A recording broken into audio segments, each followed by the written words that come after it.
Crime Stories with Nancy Grace.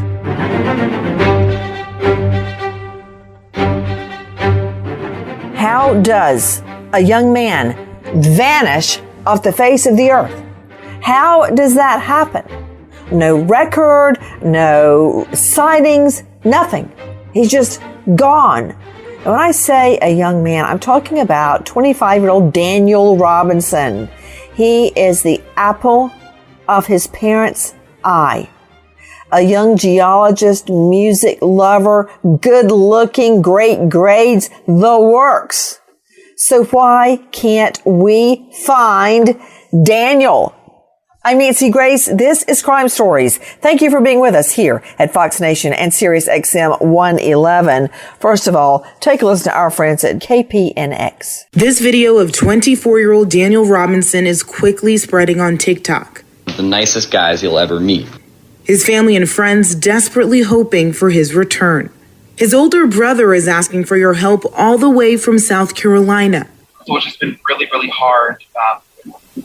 Just trying to keep going throughout the day. Daniel was last seen last Wednesday, June 23rd, leaving his job site near Sun Valley Parkway and Cactus Road in Buckeye in this gray Jeep Renegade. There's not really a whole lot that we know around it. Daniel was working his first job out of college here, coming from South Carolina to make a living. Wow. So his first job out since becoming a geologist, coming from South Carolina to try to make it as a geologist. So what happened to him?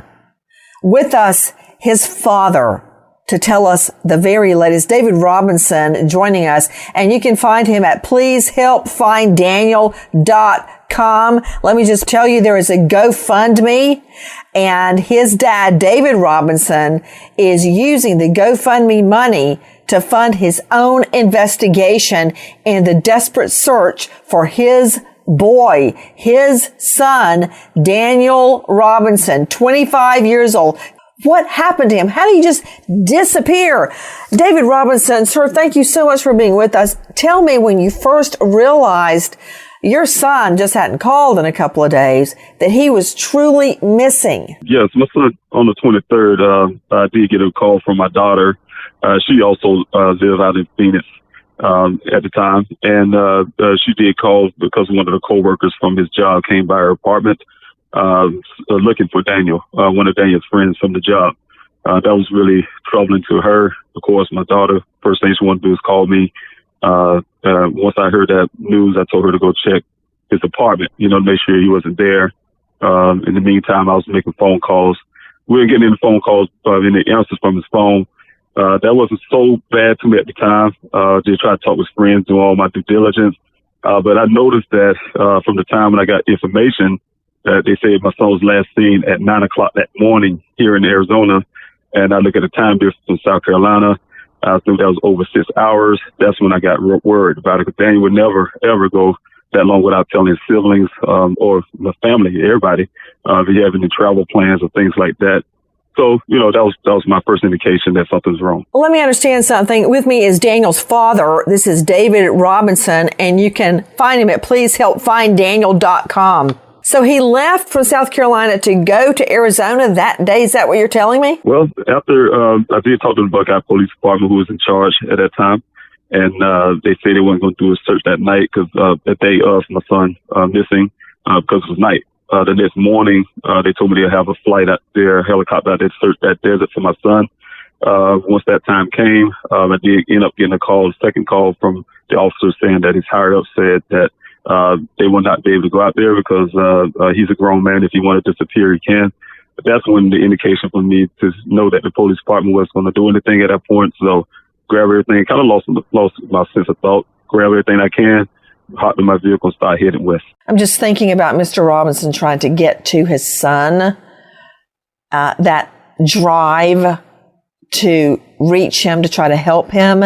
Take a listen to our friends at KPNX 12. David Robinson had only one thought on his mind as he drove the nearly 1,800 miles from his South Carolina home to Phoenix. I had to find my son. His 24-year-old son, Daniel, missing since June 23rd. Trying to make calls as I'm driving. I just had hopes that by the time I got here, something would turn up and I would see my son, I get to put my arms around him and talk to him and try to find out what's going on. Buckeye police say Daniel was last seen driving a blue 2017 Jeep Renegade away from his work site near Sun Valley Parkway and Cactus Road. The area he was last seen is a desert, so you got to be prepared for that. You have to get water, you have to get certain things to just go out there to look. You know, David Robinson, this is Daniel's father. It reminds me, I just gotten the twins back home to our apartment in New York and had given them their baths, got them in their PJs when I got a call that they were going to put my dad on life support. And the race to get them dressed, packed, out on the street at midnight, trying to hail a cab to somehow get home, those hours of the interim trying to get to him was like, well, it was like pure hell. What was going through your mind as you were driving all the way out to Arizona? Well, yeah, it was a very hard trip. Of course, I definitely stayed on constantly with the Buckeye Police Department, trying to get all the information I can get, as well as Daniel's work, his job, Matrix New World. I just wanted to make sure I get all the information I can. I feel like that trip was taking longer than I wanted. You know, I couldn't get there fast enough. Just wanted to know exactly what happened to my son, if there's anybody who was going to go out there before I get there to go search for him, things like that. So it was an anxious moment for me. And take a listen to Jess Winters at KPNX. The 24-year-old geologist was last seen leaving his work site in Buckeye on June 23rd. Since then, David feels as though he's had to wear two hats, dad and detective, leading weekly search parties and pressing police for a more thorough investigation, like fingerprinting Daniel's Jeep. I asked how can they be sure that my son was driving the vehicle without doing forensics work. The reply was that it was my son's vehicle. It is obvious he was driving. He also points to what he calls concerning conversations, like a detective suggesting his son wanted to vanish. But maybe he wanted to be away from his family, to join a monastery and become a monk. David Robinson, this is Daniel's father. Cops actually told you maybe your son Daniel wanted to become a monk? Yes. Yeah, that's really, really, really bad. It was at the time when the officer was showing me my son's vehicle. It was at a compound at this facility. And before I saw the vehicle, mind you, this is the first time I've seen my son's vehicle ever. We did have plans for myself, my daughters, we're here in Phoenix to see that vehicle for the first time. But I ended up seeing it the way I have to see it. But before he showed it to me, he did mention that to me. Hey, he told me about a story that a family thought one of the family members missing. Turned out the lady wanted to be a nun. And he also described that as well to me. Maybe that's the possibility. My son wanted to be a monk and join a monastery. I thought your son was interested in a woman that he just recently made a grocery delivery to. That does not fit with being a monk. That's right. Exactly. Okay, somebody help me out. What the hey? Karen Stewart, you got a father that drives all the way from South Carolina to Arizona to find his son and the cops say, yeah, he probably wanted to vanish. Maybe he wanted to become a monk. And they're not kidding. They're serious. It's really upsetting, and I'm so sorry for you, Mr. Robinson. My heart goes out because I can't understand how they could possibly say that. It just doesn't make any sense. Why wouldn't they? Nancy, you know too, why wouldn't they search the vehicle and do forensic work and begin to worry that he's been gone for so long and that it's not just the Jeep, his clothes are there. Who would put their clothes there and decide that they want to join a monastery? It's so far-fetched that it's really sad.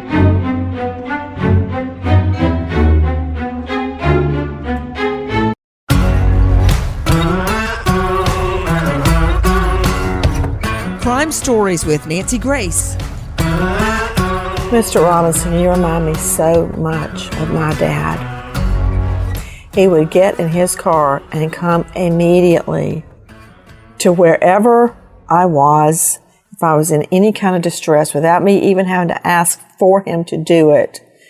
He and my mom always right there, and it hurts me so much Cheryl McCollum, a forensics expert, founder of the Cold Case Research Institute. I'm not going to ask you about the forensics yet, but to hear somebody, a cop, tell a parent, he's 25, hey, that's a grown man. Butt out, Budinsky, basically, is he's on his own and so are you. You know, Cheryl, you and I were already working in the trenches by the time I was 25. And do you know, my mother would call me, still, I would be out prosecuting rapists, murderers, drug lords, but my mother would call me at about 6 o'clock every morning when she got to work to make sure I was up and going. But we didn't have cell phones. And even at that age, she would still send me 6 packs of V8 for me to drink on the way to work because she wanted to make sure I got vegetables. Yes, at age 25. And if a day went by and I didn't call them, they would know something was wrong. And that's what David Robinson is saying. And to think a cop would say, he's 25 years old, man, click. Right. That's just total BS. Well, there's another thing about Daniel that I think we need to know that law enforcement should have zeroed in on. He didn't go more than 6 hours, according to his family, without texting somebody where he was or where he was going. He checked in regularly. He let people know what his plans were, where the job site was, what his hours were there. So he was very good about that. And I don't think that's crazy. I mean, I still do that.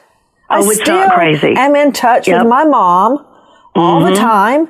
I mean, because if you love them, you want to talk to them. You want to text them. You want to hear what they're doing. I mean, David Robinson, you had to know almost immediately that something was wrong when you didn't hear from him and nobody in your family had heard from him. Your daughter, his sister hadn't heard from him. The people at work were worried he didn't show up. I mean, you knew something was really wrong. That's right. That's right. That pattern has been broken. Okay, Nate Eaton joining me, special guest joining us today with David Robinson. And again, I can't say it enough. Please help them. He is now funding the investigation to find his son. Please help finddaniel.com. Nate, help me, Nate.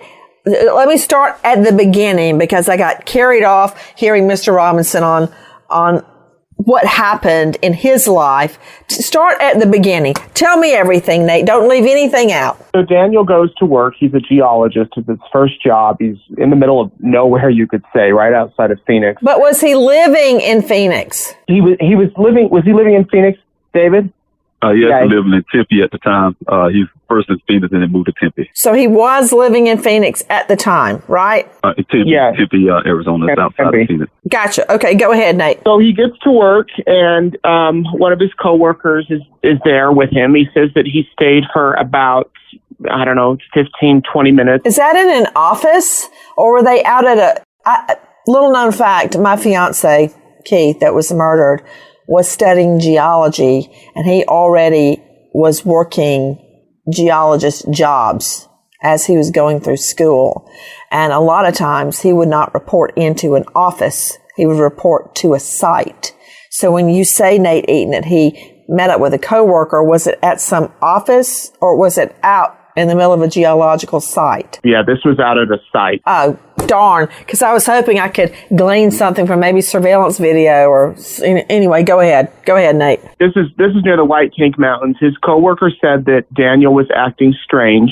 He was, quote, staring into the distance and talking about things that didn't make sense. So after about 15 minutes, his coworkers told police that Daniel left. That was the last time he was seen. I didn't know that. What do you mean he was staring out? I mean, when you're working in geology, you are staring out in the distance. That's one of the things you do. I don't find that odd. But what do they mean by talking about things that didn't make any sense? Not to them, maybe, but what did they mean by that? Well, that's all that the police report said, all that he elaborated on. But you do make a good point that is, geologists love to go out there and explore. And Daniel is a scientist. He has a brilliant mind. This is his passion. So he leaves after about 15 minutes, according to his coworker, and he has not been seen since. But 3 weeks later, three or 4 weeks later, they discover his Jeep. And who discovers it? A local rancher discovers the Jeep about 3 miles from the work site. Okay, Nate Eaton. Sorry. Guys, Nate Eaton joining me from EastIdahoNews.com. Nate, I want to back up to something. I'm always constantly multitasking, even in my head. And I will suddenly say something here in the studio to Jackie, and she's like, what? 3 stories ahead or 3 stories behind, having a thought about this or that or what we need to do or where we need to go or who we need to talk to. And it doesn't always make sense to her or my husband or my children, whoever's around me at that moment, because I'm thinking in a different place of where I'm at that moment. So, bottom line, Cheryl McCollum, that doesn't mean anything to me, that he was talking about things and they didn't know what he was talking about. Right. It could be a lot of things, Nancy. So, but I think, when you're juggling, for instance, a caseload, you could be talking about one case 1 minute and something else the next minute. I need to find out what happened from the time they saw him and when a rancher found his vehicle. It was a Jeep, right, Nate Eaton? Yeah, it was a 2017 Jeep Renegade about 3 miles from the work site. 3 miles. Was it on or off-road? It was off-road, and his clothes were on the ground next to it. His wallet and phone were in the car. Okay. That's a lot of information, what you just said so succinctly. But I'm curious to David Robinson, why did a local rancher have to find his Jeep when you had reported him missing? A simple flyover and a helicopter would have seen that. Yes. That was one of the reasons why I left Columbia, South Carolina, is they didn't do initial search the day my son was missing. The day after, they didn't do a search. But they did almost 3 days later using a Phoenix Firebird, they say. And also, once I got here in Arizona, I started my own searches at that time. Before the rancher ended up finding the vehicle almost 30 days later, the rancher was out there, according to him, and the testimony he gave myself and also my investigator, is that he was out there 2 to 3 days prior to the 19th to chase down his cattle. They come through the same ravine that the vehicle was found in. The vehicle wasn't there. He was checking for his cattle, but on the 19th, 2 to 3 days after, the vehicle was there. That's why he called it in. He said he noticed it matched the description of something that was said in the local media. And so that's where it went from that point. Okay, David Robinson, you just gave me a lot of ammunition. You gave me something to work with, because you're telling me, let's get this timeline down, Nate Eaton. And everybody, Dale Carson, high-profile lawyer, Jacksonville, former FBI. Karen Stark, New York psychologist, on Facebook, and at KarenStark.com. Everybody jump in. Cheryl, what David is just telling me is very critical, because he leaves the work site. His Jeep is found 3 days later. Was it 3 days later? Almost 30 days later. 30 days later. Is that right? 30 days? Almost 30 days, that's correct. But curiously, Cheryl McCollum, the Jeep wasn't there the last time the rancher had ridden through that ravine trying to round up cattle. And when was that, David Robinson? How many days before he spotted the Jeep had he been there? He said the vehicle was found on July the 19th. He said he was there 2 to 3 days prior to look for his cattle that comes down that same ravine, and it wasn't there. So we'll just go with the 16th.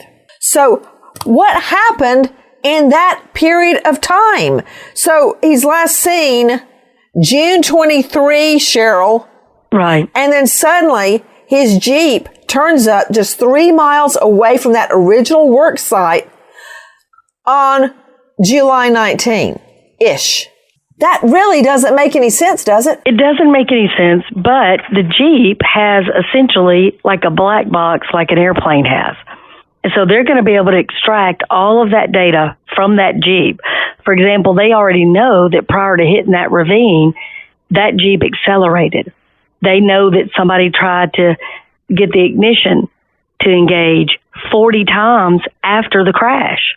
So there's been activity that they know from that Jeep. So if it had been anywhere else, they would know that. Okay, Cheryl, would you repeat what you just said about the condition in which the Jeep was found, the multiple attempts to turn the Jeep back on, and the hitting the gas before impact. Right. So it looks like he's off-road, maybe four-wheeling, so to speak. There's a ravine. It's got like about a 45-degree grade. Before getting to the up part, he accelerates almost like he's gunning it, trying to make it up that hill. Well, what happens is he hits it in such a way that it appears flips the car on his side. So the driver's side is going to be vacant of any dust or rocks or scratches. The passenger side is going to have significant damage, as the front end does as well. Because again, the way it looks like it was hit, it flips it because of the grade. The tire just runs out of road. That's all there is to it. To add to Cheryl's comment. Jump in, yes. Yeah, after the airbags deployed, there was apparently 11 more miles put on the vehicle. And so the view may be that someone else wrecked the vehicle some other location and transported it there, because that may be because someone else abducted him. And when that happened, of course, they tried to get rid of the evidence by putting the vehicle subsequently in that ravine. And, if there's a love interest involved in this, it's quite possible that someone else is angry at him having a love interest in their paramour. Could you say that again, Cheryl McCollum, about how far, what Dale Carson just brought out? Nate Eaton, jump in if you or David Robinson know about the 11-mile driving post-impact. I'm going to play devil's advocate, Nancy. 11 miles doesn't mean those tires were on the road. They could have been because of an acceleration. So again, they're going to know from tracks in that dirt. They're going to know from skid marks, rocks being thrown with acceleration. If there were other miles driven on the roadway or off-road, there would be evidence of that as well. It appears there's parts of the vehicle up near where the clothes were left. It looks like whoever got out of that vehicle put the clothes right there in a pile. They're just all together in a pile, like somebody just got naked and walked off. The fact that his cell phone is there, the fact that his wallet is there, the fact there's no activity on his bank account or cards at all. He's made zero contact with anybody. He scrubbed Instagram before this happened. It may not be as nefarious as it appears. It could very well be that Daniel was the only one in that car and Daniel walked away from that car. Naked. I find that really hard to believe. Okay, another clue to me, Nate Eaton, is that his clothes, Daniel's clothes, were folded up. They're basically in a pile near this Jeep. And the Jeep, guys, is found out in a remote desert site about 3 miles from his work site.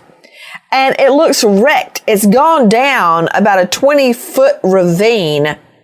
But then his clothes have been taken off and are found near the truck. Were the clothes found near the Jeep, Nate Eaton? They were. And you want to know what else was found near the Jeep? His wallet and cell phone. His wallet and cell phone were inside the Jeep, but they also found, David and his PI found human remains.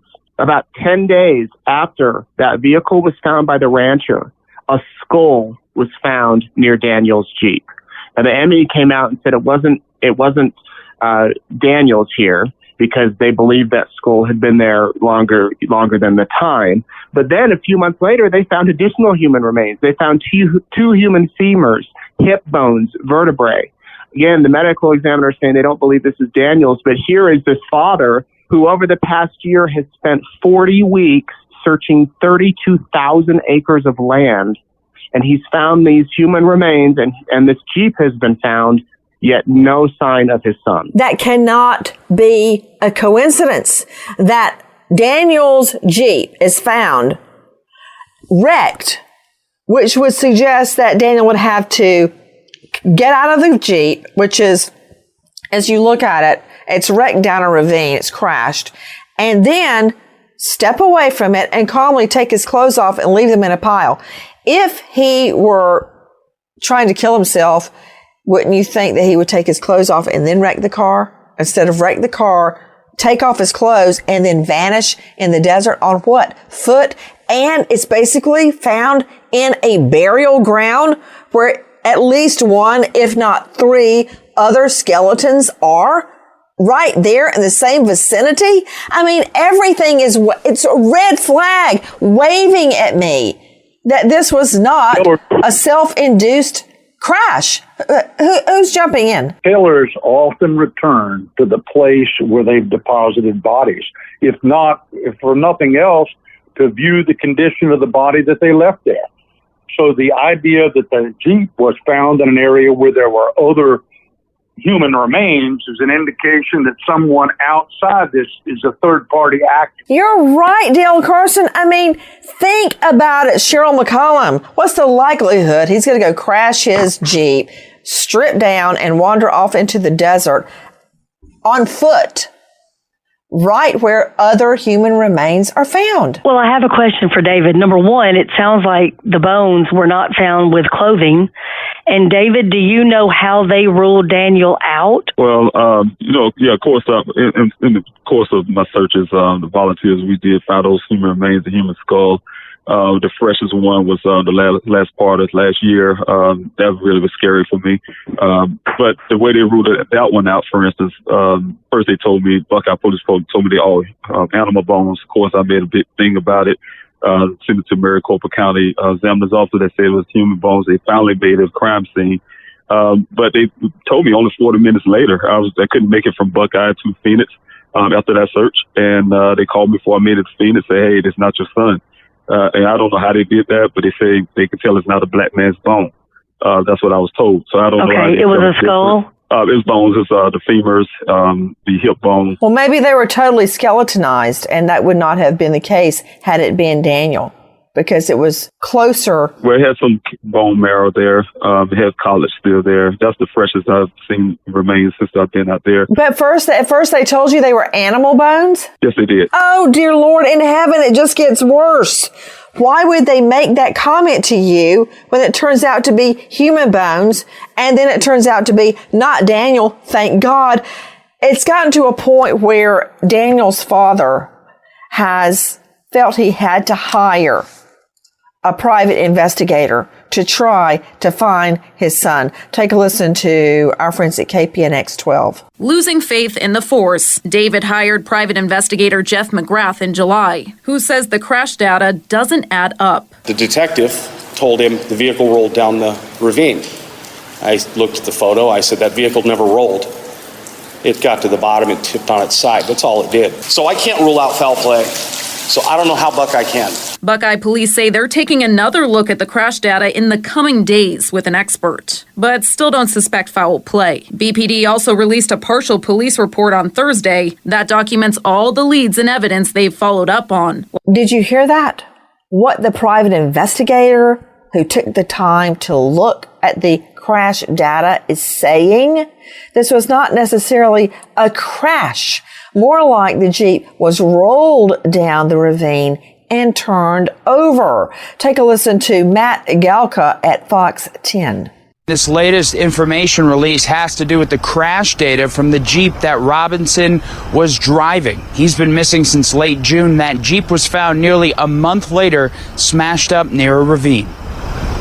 This is Daniel Robinson's Jeep. The 23-year-old was last seen June 23rd. His Jeep was found July 19th. On its side, near a ravine within miles of the geological work site he's said to have walked off from in the far West Valley. The findings of the collision report of the vehicle were released yesterday.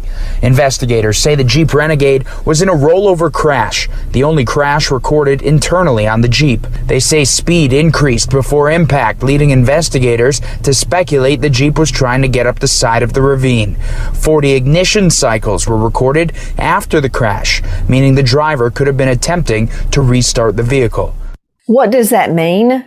I've got to analyze that, but I do know what it means to Daniel's mother. Take a listen to our Cut 5 from KPNX 12. It took me 3 months to look at my son's picture.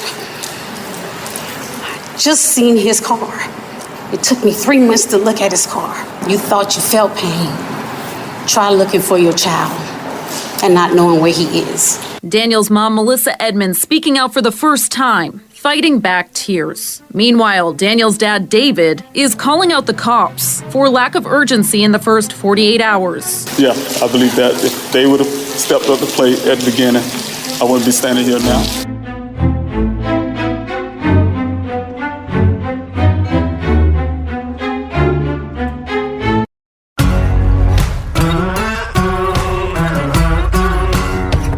Crime Stories with Nancy Grace. David Robinson is joining me. This is Daniel's father, and I implore you to help any way you can. Go to pleasehelpfinddaniel.com. What did you mean by that? If the cops had stepped up to the plate earlier, you would not be where you are right now. Well, yes. The first 24 to 48 hours is the most crucial point that I've learned also as well doing this. It's very crucial when you're trying to look for a missing person. I think with me and my family, knowing my son, I've been there since his birth. I would know a lot more than a coworker, for instance, would know about my son. And, the family, we've been worried. We know the difference between Daniel disappearing on his own or versus something happening.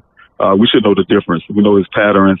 Those patterns have been broken. If the police department would have, at the beginning, decided to go look for my son that night, as well as the next morning, without this assumption that Daniel, without evidence that Daniel said wanted to disappear on his own, I think they would have found him. They would have found him immediately before I even made it to Phoenix. It shouldn't have took me all those hours just to drive here to go look for Daniel myself. I'm curious about the timeline. I'm curious about whether the interior of that Jeep was processed, whose fingerprints were on the steering wheel at the time of the impact. Were they Daniel's? If the airbags went If the airbags went off, there'll be DNA from whoever was driving the car. Well, you're right. Cheryl McCullen, there could be other prints as well. And I'm wondering, was he driving the car at the time of the rollover? Or was the car left there coincidentally in the same area as other human remains? What happened in those days from the day he disappears, June 23, to July 16? But Nancy, keep in mind, if somebody left that car there, there would be a secondary vehicle to take them away. I don't think anybody would drive that far out in the desert just to have to walk back to town. That doesn't make any sense to me. There's no tracks. There's no evidence there was anybody else. Police used ATVs. They used cadaver dogs. They used air support with helicopters and drones.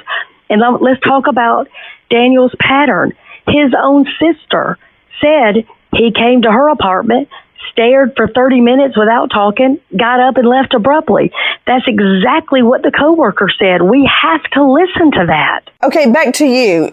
Joining me is Daniel's dad, David Robinson. Yes. Well, one thing I wanted to throw in is that those things about my son staring off, my daughter and I was put in an interrogation room with the Buckeye Police Department, and they asked us to sit there and think about anything that would seem kind of strange with Daniel. My daughter had to think about something that happened almost 2 weeks prior to Daniel going missing, that he came over and kind of stared off, as well as some of the things that haven't been reported, according to my investigator who I hired. The vehicle, not only the black box data came from the Buckeye Police Department, all the information that we got, as well as my investigator, he decided to have the infotainment system sent to California for analysis. After the 800, 900 page report, we found out that the vehicle was crashed 4 hours after my son went missing. We have, of course, the Buckeye Police did their first search almost 3 days after my son went missing. The second one was done almost 2 weeks later with Silver Air Patrol. All was in the same area where the vehicle would be found, and they came up empty-handed. So they kind of backs up the rancher's story that the vehicle wasn't there 2 to 3 days prior. Of course, like I said, the initial accident happened at 4 hours after he was missing. That was around 1 o'clock that day on the 23rd. Nate Eaton, what does that mean?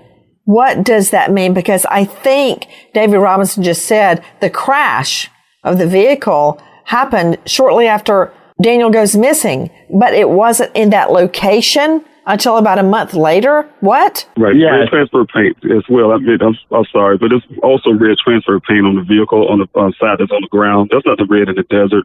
My son's vehicle came in contact with something that's red vehicle pole or something. So a crash with a red object like another car. Correct. Or a dumpster, something painted red that would leave that imprint on his car. What about that, Nate Eaton? Well, and the question I have, and David, maybe you can answer this. He disappears June 23rd. The car is found July 19th with his phone inside. Were they able to ping his phone at all over the course of that month to see if there was movement and where it went?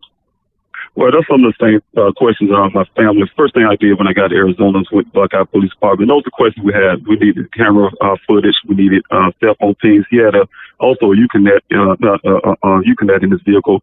All they said they couldn't get the information from. They couldn't get the cell phone pings. They couldn't get those pictures at traffic lights. And they said the Uconnect was all zeros when they tried to get something from it. So that's one of the things. Yeah, the cell phone pings. As well, some things we're looking for. So you do not believe your son took his Jeep down that ravine, correct? That is correct. That's correct. I highly doubt that. You highly doubt that. And you're still fighting to get the cell phone ping data? Yes, I am. Some of those things I was told by the Buckeye Police Department at the time.